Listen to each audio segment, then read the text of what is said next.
आकाशवाणी गोरखपुर से प्रादेशिक समाचार।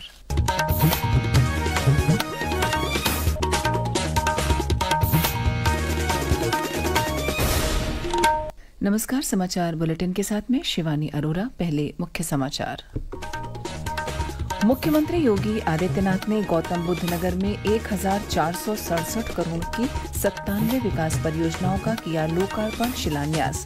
14 इकाइयों को 617 करोड़ रुपए की प्रोत्साहन राशि भी वितरित की। प्रदेश के जल शक्ति मंत्री स्वतंत्र देव सिंह ने मेरठ में 21 करोड़ की परियोजनाओं का किया लोकार्पण। कहा, सभी परियोजनाएं समय से पूर्ण करा रही है सरकार।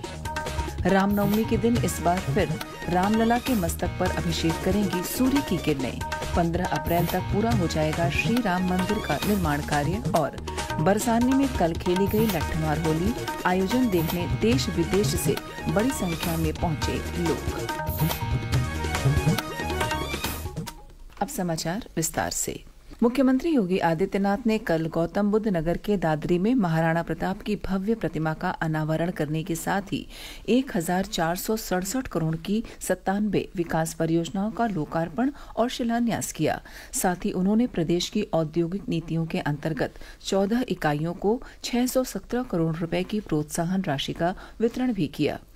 इस अवसर पर जनसभा को संबोधित करते हुए मुख्यमंत्री ने प्रधानमंत्री नरेंद्र मोदी के विजन की सराहना की और कहा कि प्रदेश समेत पूरे देश में आस्था और आजीविका के नए स्रोत खुल रहे हैं।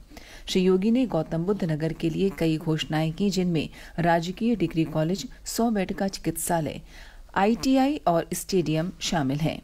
इससे पूर्व मुख्यमंत्री ने एक डेटा सेंटर के उद्घाटन और सेक्टर 145 में माइक्रोसॉफ्ट इंडिया डेवलपमेंट सेंटर के शिलान्यास एवं MAU सॉफ्टवेयर के AI इंजीनियरिंग सेंटर का उद्घाटन किया।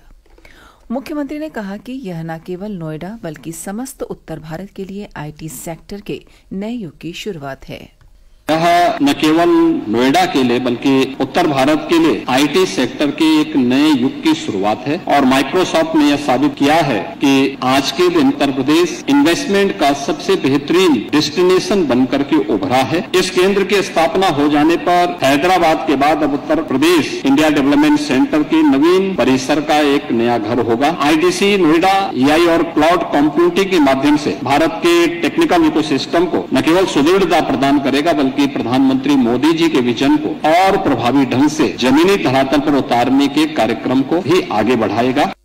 इस अवसर पर मुख्यमंत्री योगी आदित्यनाथ ने एक स्वास्थ्य केंद्र का लोकार्पण करते हुए पिछले एक दशक में स्वास्थ्य के क्षेत्र में हुई प्रगति का जिक्र किया।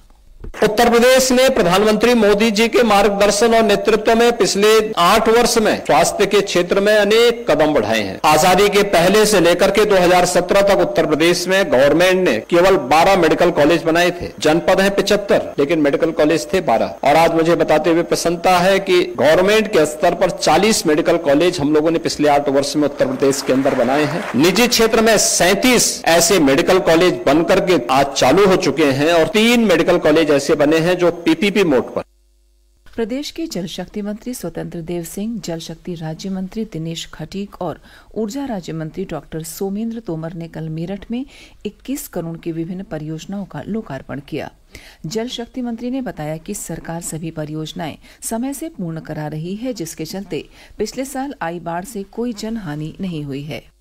इन सभी परियोजनाओं से 49 ग्राम की लगभग 82,236 आबादी एवं 1,732.15 हेक्टेयर कृषि भूमि को लगभग लाभ एवं सुरक्षा प्रदान होगी। पिछले उत्तर प्रदेश में बाढ़ की परियोजनाओं के कारण और सिंचाई की परियोजनाओं के कारण हमारी सभी परियोजनाओं समय से पूर्ण होने के कारण न्यूनतम हानि होता है, लेकिन जन हानि कोई नहीं।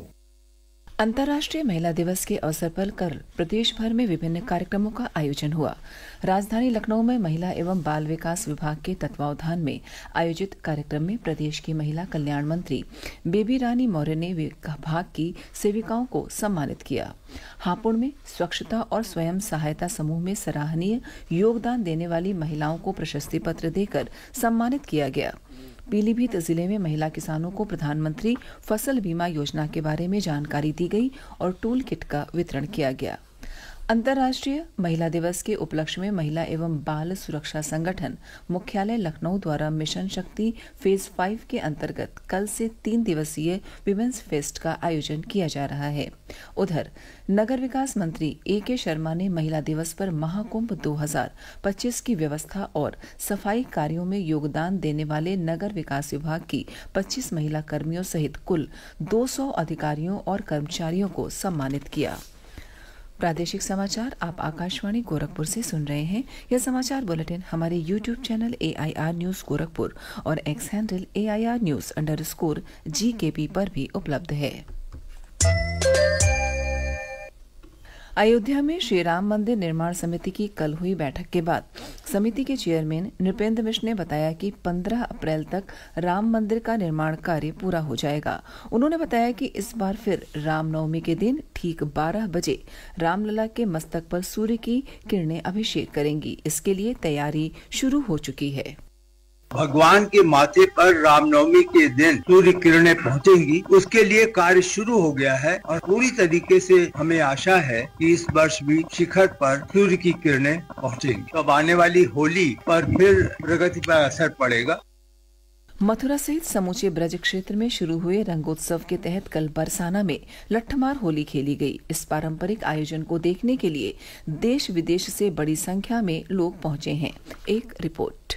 मथुरा धर्म की नगरी बरसाना में विश्व प्रसिद्ध लट्ठमार होली बड़े ही उत्साह और उमंग के साथ खेली गई। हेलीकॉप्टर से रंगीली गली के ऊपर पुष्प वर्षा कर स्वागत किया। यहाँ राधा रानी रूपी गोपियों ने नंदगांव के हुरियारों पर जमकर लाठियां बरसाई और हंसी ठिठोली अबीर गुलाल से होली खेली। होली का आनंद लेने के लिए देश विदेश से कोने कोने से आए लाखों श्रद्धालुओं ने जमकर होली का आनंद लिया और होली के रंगों में सराबोर हो गए। मान्यता है कि बरसाने की महिलाओं की लाठी जिसके सिर पर छू जाए वो सौभाग्यशाली माना जाता है। होली पर परंपरा, आस्था और भक्ति के रंग में पूरा ब्रज डूबा हुआ है। बरसाना में सदियों पुरानी लीला एक बार फिर जीवंत हो उठी। यहाँ पुलिस के सुरक्षा व्यवस्था के कड़े बंदोबस्त किए गए हैं। मोहम्मद उमर कुरैशी, आकाशवाणी समाचार, मथुरा।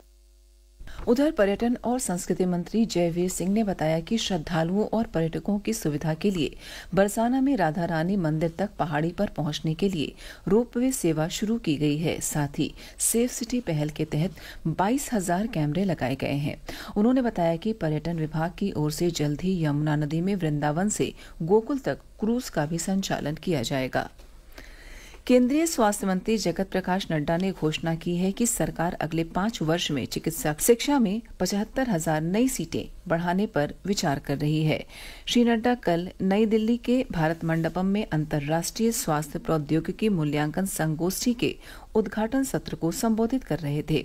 स्वास्थ्य मंत्री ने कहा कि वर्ष 2014 के बाद से देश में मेडिकल कॉलेजों की संख्या में 101% की वृद्धि हुई है। प्रदेश सरकार शहरों के मानचित्र पास करने के मानकों में बदलाव करने जा रही है। इससे पुराने क्षेत्रों में मानचित्र पास करने में आने वाली बाधाएं दूर होंगी। साथ ही नए शहरी क्षेत्रों में नए मास्टर प्लान के आधार पर नए नियम लागू किए जाएंगे। और अंत में इस बुलेटिन के मुख्य समाचार एक बार फिर। मुख्यमंत्री योगी आदित्यनाथ ने गौतम बुद्ध नगर में 1,467 करोड़ की 97 विकास परियोजनाओं का किया लोकार्पण शिलान्यास। 14 इकाइयों को 617 करोड़ रुपए की प्रोत्साहन राशि भी वितरित की। प्रदेश के जल शक्ति मंत्री स्वतंत्र देव सिंह ने मेरठ में 21 करोड़ की परियोजनाओं का किया लोकार्पण। कहा, सभी परियोजनाएं समय से पूर्ण करा रही है सरकार। रामनवमी के दिन इस बार फिर रामलला के मस्तक पर अभिषेक करेंगी सूर्य की किरणें। 15 अप्रैल तक पूरा हो जाएगा श्री राम मंदिर का निर्माण कार्य। और बरसाने में कल खेली गई लट्ठमार होली आयोजन देखने देश विदेश से बड़ी संख्या में पहुंचे लोग। इसी के साथ प्रादेशिक समाचार समाप्त हुए। नमस्कार।